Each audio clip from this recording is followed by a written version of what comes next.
Hello everyone, welcome to exam दोस्त my dear students. मैं again आप लोगों के लिए लेकर आया हूं एक और जॉब नोटिफिकेशन, और ये जॉब नोटिफिकेशन है आपका बीडीएल में, भारत डायनामिक्स लिमिटेड। तो इस ऑर्गेनाइजेशन ने, पीएसयूज ने, मैनेजमेंट ट्रेनी के लिए आपकी रिक्रूटमेंट नोटिफिकेशन जारी किया है। अब आप इसमें देख रहे होंगे कि मैनेजमेंट ट्रेनी इलेक्ट्रॉनिक्स की वैकेंसीज हैं इसमें। ये नंबर ऑफ वैकेंसीज 15 है इसमें। मैनेजमेंट ट्रेनी मैकेनिकल की 10 वैकेंसीज हैं इसमें। मैनेजमेंट ट्रेनी इलेक्ट्रिकल की 4 वैकेंसीज हैं एंड कंप्यूटर साइंस की 2 वैकेंसीज हैं।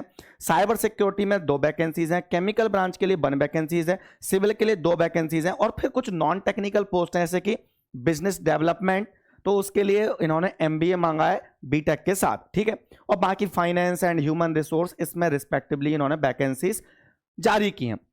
तो अगर मैं इसके बारे में बताऊं आपको कि यहां पर एज लिमिट और अदर क्राइटेरियाज क्या हैं, पूरा डिटेल में मैं इस नोटिफिकेशन में आपको बताने वाला हूं, ठीक है।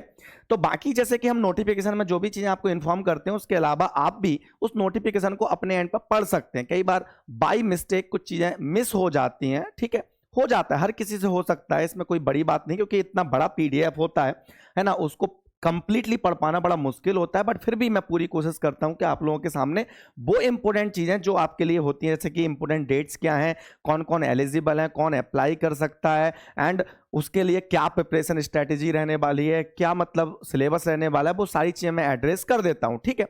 तो बात करते हैं यहाँ पर कि अगर आप इसमें बात करें कि जो मैनेजमेंट ट्रेनी है उसके लिए पे स्केल कितना रहने वाला है, तो जो पे स्केल है उसको मैं अगर सीटीसी में बता दूं आपका पूरा, तो 15.91 लाख है ना, ये आपका सीटीसी रहने वाला है मैनेजमेंट ट्रेनी के लिए, चाहे आप ईसी के हो, इलेक्ट्रिकल के हो, मैकेनिकल के हो। और इसमें पे स्केल का रेंज गिवन है। नीचे इसमें स्पेसिफिकली मेंशन है कि अदर अलाउंसेस भी आपको यहां पर मिलते हैं, जिसकी वजह से अच्छा खासा हैंडसम अमाउंट ऑफ मनी आपको पर मंथ मिल जाता है, ठीक है। फिर यहां पर आपके और भी जो वैकेंसीज यहां पर दिख रही थी आपको, है ना, जो फाइनेंस से रिलेटेड थी, नॉन टेक्निकल रिलेटेड थी, ह्यूमन रिसोर्स वाली थी, उनकी रिस्पेक्टिवली और उसमें आपका इंडिकेट किया गया है, ठीक है। तो मेरा फोकस मैनेजमेंट ट्रेनी पर है, क्योंकि इंजीनियर्स स्टूडेंट ज्यादा कनेक्टेड रहते हैं इस चैनल के थ्रू।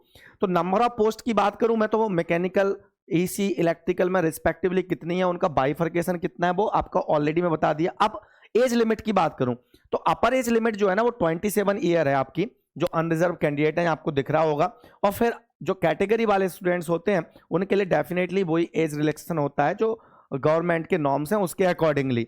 तो ठीक है, एज लिमिट 27 है, नो डाउट थोड़ा ज्यादा होना चाहिए, 28 टू 30 तक एज होती है, तो हमारे लिए बेनिफिशियल होता है, नो डाउट, ओके। बट ठीक है, जितनी उन्होंने जो उन्होंने मतलब डिसीजन लिया है एज पर द नोटिफिकेशन, मैं आपको बता रहा हूं अभी फिलहाल, ठीक है।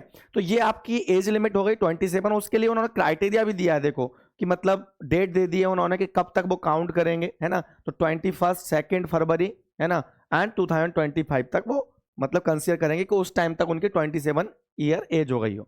अब एसेंशियल क्वालिफिकेशन में चलते हैं कि क्या क्वालिफिकेशन रिक्वायरमेंट है। तो मैनेजमेंट ट्रेनी इलेक्ट्रॉनिक्स की बात करूं तो उसमें फर्स्ट क्लास बैचलर डिग्री मांगी गई है आपकी, मतलब वही ग्रेजुएशन, और 5 ईयर अगर आपने इंटीग्रेटेड कोर्स लिया है आपने, तो उसके केस में 5 ईयर्स इन इंजीनियरिंग और technology in the discipline of electronics and equivalent. और इक्विवेलेंट के लिए अलग से यहाँ पर एक टेबल बनाई गई है कि कौन कौन सी ब्रांचेस इक्विवेलेंटली कंसिडर की जाएंगी for electronics. And same way में मैकेनिकल के लिए वही बैचलर डिग्री, इलेक्ट्रिकल के लिए वही बैचलर डिग्री मांगी, मतलब आप बीई किए हो, बीटेक किए हो। और फिर इक्विवेलेंट जो डिसिप्लिन है वो आपका एक टेबल में सेपरेटली मेंशन है, आप उसको देख सकते हैं कि किस किस ब्रांच के लिए, मतलब किस किस आपके सब डोमेन ऑफ द इलेक्ट्रॉनिक्स या इलेक्ट्रिकल के लिए ये मतलब एप्लीकेबल है। सेम वे में साइबर सिक्योरिटी के लिए क्या है, ठीक है। तो मैनेजमेंट ट्रेनी बिजनेस डेवलपमेंट पर थोड़ा फोकस करना चाहूंगा, क्योंकि कई स्टूडेंट ऐसे हो सकते हैं जिन्होंने बीटेक करने के बाद एमबीए किया हो, तो उनके लिए बहुत बढ़िया अपॉर्चुनिटीज है, क्योंकि इसमें अच्छा खासा पे स्केल है। तो फर्स्ट क्लास बैचलर डिग्री या इंटीग्रेटेड 5 ईयर उन्होंने डिग्री किया हो, एंड साथ में उन्होंने मांगा है कि 2 year MBA with specialization in marketing, है ना, या post graduate diploma, post graduate degree with specialization in the marketing sales, इस टाइप से उन्होंने मेंशन किया है। तो ये आपके लिए बहुत मतलब बेनिफिशियल हो जाता है। अगर आप कुछ बच्चे जो देख रहे हैं उनमें से कुछ एमबीए वाले हैं, आपके रिलेटिव्स हैं जो बीटेक के बाद एमबीए किया, तो उनको जरूर आप ये इन्फॉर्मेशन दीजिए, सो दैट वो इस सब सेक्शन के लिए लगा अप्लाई कर सकें। वो आपके कॉम्पिटिटर नहीं है, तो आपको शेयर करने में कोई टेंशन नहीं होगी, क्योंकि जनरली ये बच्चों का आज की डेट में बहुत संकीर्ण मानसिकता हो गई है कि उनको लगता है कि अगर वैकेंसीज किसी तक नहीं पहुंचेगी तो ऑब्वियसली कंपटीशन कम होगा, बट कितना कम होगा यार, है ना। इसलिए शेयर किया कीजिए इन सब बातों को सबके साथ, सो दैट किसी को भी उसका अपॉर्चुनिटी का फायदा मिल सके। नेक्स्ट बात करते हैं हम यहाँ पर, ठीक है, कि ये आपकी एज रिलैक्सेशन की बात हो गई, आपकी एज वाली बात हो गई, ठीक है। यहाँ पर आपका और मतलब पोस्ट जो है आपकी AM SM और DGM, उसके लिए सैलरी के बारे में यहाँ पर इंडिकेट किया गया है। एप्लीकेशन फीस के बारे में बताया कि 500 आपकी एप्लीकेशन फीस है, यहाँ पर दिख रहा होगा, ठीक है। ये दिख रहा है आपका excluding application convenience fees and taxes is to be paid online through SBI E-Pay, और फिर बाकी डिफरेंट मेथड्स गिवन होंगे जो आप पढ़ सकते हैं। वो इतना इंपॉर्टेंट नहीं होता कि हर चीज पर एक टीचर बताए यहाँ पर, वहां पर बस केवल इतना उद्देश्य होता है कि आपको उसके बारे में इंफॉर्मेशन मिल जाए और रिक्वायर्ड जो चीजें आपके माइंड में चल रही होती है वो आपको पता चल जाए, ठीक है। अब यहाँ पर हाउ टू अप्लाई के बारे में गिवन है यहाँ पर, ठीक है। अब यहाँ पर बात करते हैं हम यहाँ पर कि सिलेक्शन प्रोसेस क्या रहेगी, जो यहाँ पर इंडिकेटेड था, ठीक है। सबसे पहले इंपोर्टेंट डेट बता दूं जो आपको दिख रहा है, तो इंपोर्टेंट डेट में आपका दिया है कि ऑनलाइन रजिस्ट्रेशन कब से स्टार्ट होगा, तो वो डेट आप ध्यान रखिए 30 जनवरी से स्टार्ट होगा। इंपोर्टेंट रहता है कि क्लोजिंग डेट क्या होती है, क्योंकि कई बार हमें टाइम नहीं मिलता, अभी गेट का एग्जामिनेशन की प्रिपरेशन में लगे हुए हैं आप लोग, तो 21 फरवरी है। तो आप EC इलेक्ट्रिकल वाले दोनों जो स्टूडेंट्स हैं या मैकेनिकल वाले सब लोग फ्री हो जाएंगे गेट एग्जामिनेशन से, तो उसके बाद आपके पास टाइम होगा आराम से अप्लाई करने का, क्योंकि 21 फरवरी इसकी लास्ट डेट है, तो आप अप्लाई कर सकते हैं, ठीक है। Last date of receipt of online registration slip hard copy along with mandatory document, क्योंकि इन्होंने हार्ड कॉपी भी मांगी है इसमें, ठीक है, for application against AM SM and DGM, उसके केस में बात कर रहे हैं, नॉट फॉर मैनेजमेंट ट्रेनिंग, वो 28 फरवरी 2025 है आपका, ठीक है। अब देखो यहाँ पर जो डेट दी है कंप्यूटर बेस्ड एग्जामिनेशन की, वो भी इंडिकेटेड है कि tentative date for computer based online test for MT will be in the month of March 2025। तो देखो मार्च में आपके पास कितने एग्जाम होने वाले हैं, जैसे आप फरवरी में गेट से निपटेंगे उसके बाद आपका मार्च में काफी PSUs के आपके एग्जामिनेशन है, तो आप अपने पेस को मेंटेन रखना, और इन्होंने टेंटेटिव बताया कि आपका मार्च में एग्जाम होगा। तो इसकी जो सिलेक्शन प्रोसेस उसको मैं बता दूं, यहाँ पर लिखा होगा, बाकी मैंने पढ़ा था अभी, तो इसमें क्या है, कंप्यूटर बेस्ड एग्जामिनेशन होगा, और कंप्यूटर बेस्ड एग्जामिनेशन के बाद आपका इंटरव्यू होगा। जो भी आपके क्वालिफाइड कैंडिडेट्स हैं उनको CBT एग्जाम के लिए बुलाया जाएगा। उस CBT एग्जाम में जैसे यहाँ पर इंडिकेटेड था कि 150 मार्क्स का आपका पेपर होगा। देखो यहाँ पर टेक्निकल की बात करें अपन और नॉन टेक्निकल, तो इसमें क्या है कि जो आपका सिलेबस है ना, उसमें आपका जो इंजीनियरिंग बैकग्राउंड के आपके सब्जेक्ट है रिस्पेक्टिव डिसिप्लिन के, उसके क्वेश्चंस होंगे, ठीक है। 150 टोटल मल्टीपल चॉइस क्वेश्चंस होंगे आपके। पार्ट 1 जो होगा उसमें 100 क्वेश्चंस होंगे आपके टेक्निकल वाले, जैसे आप मैकेनिकल ब्रांच से तो मैकेनिकल आपके ब्रांच के क्वेश्चंस होंगे उसमें, EC वाले हैं तो इलेक्ट्रॉनिक्स ब्रांच के क्वेश्चंस होंगे उसमें, एंड 50 MCQ क्वेश्चंस होंगे जनरल एप्टीट्यूड के। जनरल एप्टीट्यूड आप गेट के लिए पढ़ते हैं, उसमें से 50। तो देखो एप्टीट्यूड की यहाँ पर वैल्यू बढ़ रही है PSUs में, तो आप एप्टीट्यूड पर थोड़ा अच्छा फोकस कर सकते हैं, ठीक है। और एप्टीट्यूड के लिए अच्छा रिसोर्सेज पढ़ें, ऐसा नहीं हो क्योंकि अभी एप्टीट्यूड की थोड़ी ज़्यादा दिख रही है तो सब लोग एप्टीट्यूड लेकर आना चालू हो जाएंगे। तो मैं मतलब इसलिए क्योंकि मैं आप लोगों के बारे में केयर करता हूं, तो आप एप्टीट्यूड बिल्कुल स्पेसिफिक होकर बहुत प्रॉपर वे में पढ़ें, सो दैट आप उसमें स्कोर कर पाए, ऐसे नहीं रैंडमली कहीं पर भी पहुंच गया। बिकॉज क्या होता है कि जैसे किसी चीज़ की डिमांड बढ़ती है ना, लोग ऑटोमेटिकली उस सब्जेक्ट को या उस टॉपिक को पकड़ना स्टार्ट कर देते हैं, तो आप उस ट्रैप में ना जाएं, है ना। आप बिल्कुल एक स्पेशलाइज्ड और प्रॉपर जो एप्टीट्यूड में धुरंधर है उससे पढ़ें, इसमें मैं यही सलाह दूंगा, सो दैट आपका क्या होगा कि एप्टीट्यूड में आप अच्छा स्कोर कर पाएंगे, क्योंकि ये बहुत इंपॉर्टेंट रोल प्ले करने वाला है। और इसमें अगर मैं बात करता हूं तो पार्ट 1 आपका टेक्निकल है, वो गेट में आपने बहुत अच्छे से पढ़ा होता है, तो उसके लिए आपको अलग से पढ़ने की जरूरत नहीं है। गेट एग्जाम के टाइम पे आपने जो भी प्रिपरेशन की है उसको कैरी ऑन रखें आप मार्च तक, और आप डिफरेंट PSUs के एग्जाम में अपीयर हो।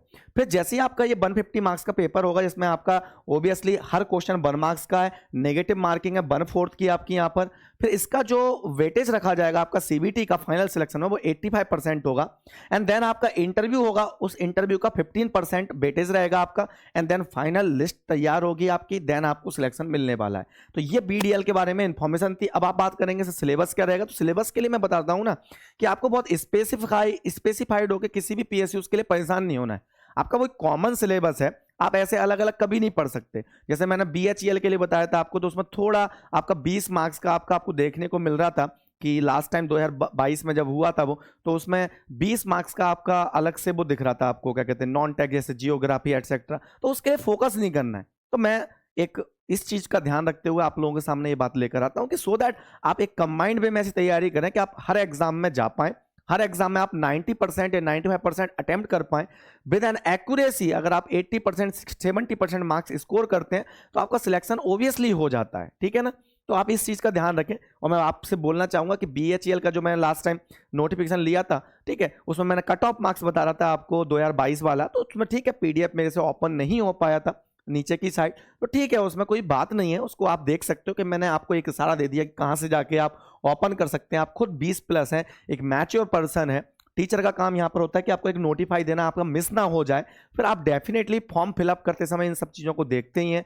और एग्जामिनेशन जब होता है तब की बात है, कट ऑफ से क्या फर्क पड़ता है। आप कभी भी एग्जाम में आप कट ऑफ को ध्यान में रखते थोड़ी क्वेश्चन अटेम्प्ट करते हैं। क्वेश्चन को अटेम्प्ट करते समय आप यही ध्यान रखते हैं कि आप मैक्सिमम से मैक्सिमम स्कोर करें, राइट। तो थोड़ा मैच्योरिटी रखें, उस चीज़ का ध्यान रखें थोड़ा, है ना। चलो, तो ये आपकी इंफॉर्मेशन थी BDL के एग्जामिनेशन के बारे में। बाकी आप इसकी PDF में डिटेल में पढ़ लें। बाकी मैं आपको बता दूं बेटा, तो हमारा एग्जाम दोस्त पर आप लोगों को अभी बहुत मैक्सिमम डिस्काउंट मिल रहा है बिकॉज ऑफ रिपब्लिक डे, और ये ऑफर 27 जनवरी तक आपका वैलिड है।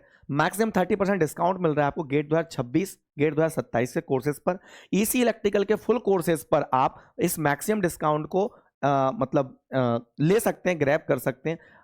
इसके अलावा हमारे पास सब्जेक्ट वाइज कोर्सेज अवेलेबल रहते हैं। आपको किसी पर्टिकुलर सब्जेक्ट में प्रॉब्लम है, आप पहले से तैयारी कर चुके हैं, तो आप सब्जेक्ट वाइज भी आप परचेस कर सकते हैं और उसके थ्रू आप अपने उस सब्जेक्ट को पर्टिकुलरली इंप्रूव कर सकते हैं, ठीक है। तो ये सब्जेक्ट वाइज की बात है, जिसमें मेरा electronic devices, analogue circuit subject wise available है, आप उसको पढ़ सकते हैं। ओबियसली हर सब्जेक्ट के, जैसे भीमा शंकर सर के नेटवर्क डिजिटल अवेलेबल है, अंकित सर के रिस्पेक्टिव सब्जेक्ट अवेलेबल है, इलेक्ट्रिकल मशीन है, power electronics. And full course की बात करें तो सब लोग इकट्ठा पैकेज में आपको मिल जाए तो आप फुल कोर्स की तरफ जा सकते हैं। EC और इलेक्ट्रिकल के वो उस पर आपका मैक्सिमम डिस्काउंट 30% चल रहा है, तो आप इस अपॉर्चुनिटीज को बुना सकते हैं, ठीक है। तो इस वीडियोस को आपने देखा, आपकी कोई भी क्वेरीज हो आप कमेंट सेक्शन में बता सकते हैं, क्योंकि उस क्वेरीज के बेस पर मैं आप लोगों को रिप्लाई भी कर देता हूं। और उसके अलावा आप इसको मैक्सिमम स्टूडेंट तक जरूर शेयर करें, सो दैट कोई भी इससे मतलब वैकेंसीज नोटिफिकेशन से छूट ना जाए और वो भी उस फॉर्म को भर सके। और स्पेसिफिकली जो अदर वैकेंसीज हैं इसमें, जो आपके किसी भी रिलेटिव्स के पास अगर वो डिजायर्ड क्वालिफिकेशन है तो उसके पास जरूर शेयर करें, सो दैट वो भी इस अपॉर्चुनिटीज को fill up कर सकें। Okay, thank you very much for watching this video. Please like, share and subscribe the channel. Thank you.